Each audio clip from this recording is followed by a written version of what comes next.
67 ایک پوری قوم، ایک پورے خطے کی تباہی کی بنیاد رکھی صرف 67 الفاظ والے خط نے۔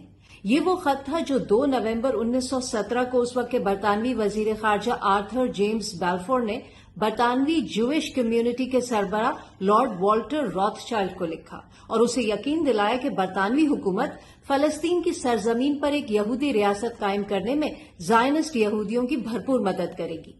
یہ خط کہلاتا ہے بیلفور ڈکلیریشن اور اسی کی بنیاد پر برطانیہ نے صہیونی تحریک سے ایک ایسے ملک کا وعدہ کیا جہاں کی 90% آبادی مقامی فلسطینی عربوں کی تھی۔ پہلی عالمی جنگ اور سلطنت عثمانیہ کی ٹوٹ پھوٹ کے نتیجے میں فلسطینی سرزمین 1917 میں برطانیہ کے قبضے میں چلی گئی۔ اقوام متحدہ سے پہلے جو عالمی تنظیم تھی لیگ آف نیشنز، اس نے جیسے ہی 1922 میں فلسطین پر برطانوی قبضے کو منظور کیا تو برٹش حکومت کی مدد سے دنیا بھر کے یہودیوں بالخصوص زائنسٹ یہودیوں نے فلسطینی علاقوں میں آنا شروع کر دیا اور وہ سلسلہ آج تک جاری ہے۔ اس ٹائم پر برطانیہ نے فلسطینی زمینوں پر قبضہ کر کے یہودیوں کو دینا شروع کر دیا۔ برطانیہ نے ان یہودی قابضوں کے ساتھ مل کر کئی مسلح گروپس بنائے۔ ان جتھوں نے رات کی تاریکی میں فلسطینی گھروں پر چھاپہ مار حملے کیے، گھروں کو گرایا اور فلسطینیوں کی نسل کشی کی۔ جیسے ہی ابھی 7 اکتوبر کو اسرائیل فلسطین جنگ دوبارہ چھڑی تو کئی لوگوں نے کہنا شروع کر دیا کہ بھائی جب فلسطینیوں کے آباء و اجداد خود اپنی زمینیں بیچ کر گئے تو اب وہ کیوں اس پر لڑ رہے۔ بڑا ہی افسوس ہوا کہ لوگوں کو اپنی تاریخ ہی نہیں پتا، الٹا اس تاریخ کا فالس یا فیک ورژن ماننا شروع کر دیا ہے۔ انٹرنیٹ اور سمارٹ فونز کے اس دور میں لا علمی کا کوئی جواز نہیں ہے۔ فلسطینیوں کے آباء و اجداد نے اپنی زمینیں کسی کو نہیں بیچی، وہ زمینیں ان سے زبردستی چھینی گئی تھیں۔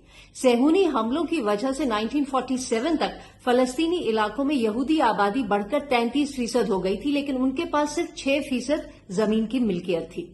پھر ہوا 1948 میں النکبہ، عربی میں اس کے معنی ہے سانحہ۔ فلسطینیوں کی ملک بدری اور نسل کشی کو النکبہ کہا جاتا ہے۔ اس میں نیم فوجی مسلح زائنسٹ گروپوں نے فلسطینیوں کے 500 سے زیادہ شہر اور دیہات تباہ کیے، نسل کشی کے 70 واقعات میں 15,000 سے زیادہ فلسطینی ہلاک کیے، 7.5 لاکھ فلسطینیوں کو ان کے گھروں سے بے گھر کیا اور فلسطین کی 78% زمین پر قبضہ کر لیا۔ بقیہ 22% زمین وہ ہے جو اب مغربی کنارے اور غزہ پٹی میں تقسیم ہے۔ اسی نکبہ کے نتیجے میں یہودیوں نے 15 مئی 1948 کو اسرائیل کے قیام کا اعلان کیا۔ میری بات کا یقین نہیں آتا تو 2021 میں اردن نے ایک فلم بنائی تھی فرحہ، وہ دیکھیں۔ وہ ایک ایسی لڑکی کی سچی کہانی پر مبنی ہے جس نے اپنی آنکھوں سے نکبہ کے دوران صہیونی مظالم دیکھے۔ یہ فلم نیٹ فلکس پر دسمبر 2022 میں ریلیز ہوئی۔ اسرائیل نے ایڑی چوٹی کا زور لگا لیا تھا فلم کو روکنے کے لیے، لیکن سوشل میڈیا کے اس دور میں حقیقت چھپائی نہیں جا سکتی۔ فلم ریلیز ہوئی۔ اسرائیل میں یہودی ہولوکاسٹ سے انکار کرنا جرم ہے، لیکن فلسطینی ہولوکاسٹ النکبہ کے ذکر پر بھی پابندی ہے۔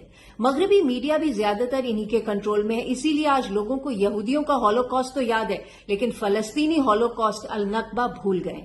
یہاں یہ بھی بتا دوں کہ النکبہ سے پہلے اور بعد میں بہت سے یہودی ایسے تھے جنہوں نے اسرائیل میں رہنے سے انکار کر دیا تھا کیونکہ وہ زائنسٹ کے جنگی جرائم اور فلسطینیوں کی نسل کشی کے خلاف تھے۔ نامور یہودی ڈاکٹر اور مصنف ہیں گیبور ماٹے۔ وہ نازی جرمنی کے ہولوکاسٹ سروائیور بھی ہیں۔ کہتے ہیں کہ شروع میں ان کا بھی خواب تھا کہ یہودیوں کا اپنا ملک ہو، اپنی فوج ہو، تاکہ نازی کیمپوں کی تاریخ دہرائی نہ جا سکے۔ لیکن جب وہ وہاں پہنچے تو انہیں پتا چلا کہ یہودی خواب کو حقیقت بنانے کے لیے انہیں مقامی فلسطینیوں کے ساتھ وہی کچھ کرنا ہے جو ہٹلر نے یہودیوں کے ساتھ کیا، کیونکہ مقامی آبادی کو ختم کیے بغیر یہودی ریاست کسی طور قائم نہیں کی جا سکتی تھی۔ آج اسرائیل دنیا کی واحد قابض طاقت ہے۔ جو لوگ کہتے ہیں کہ غزہ پٹی اور مغربی اردن دنیا کی سب سے بڑی اوپن ایئر جیلیں ہیں تو ان کے لیے عرض ہے یہ جیلز نہیں ہیں، یہ کانسنٹریشن کیمپس ہیں، بالکل ویسے ہی جیسے نازی جرمنی میں تھے۔ دنیا کہتی ہے النکبہ 2 سال جاری رہا، میں کہتی ہوں النکبہ کبھی ختم ہی نہیں ہوا۔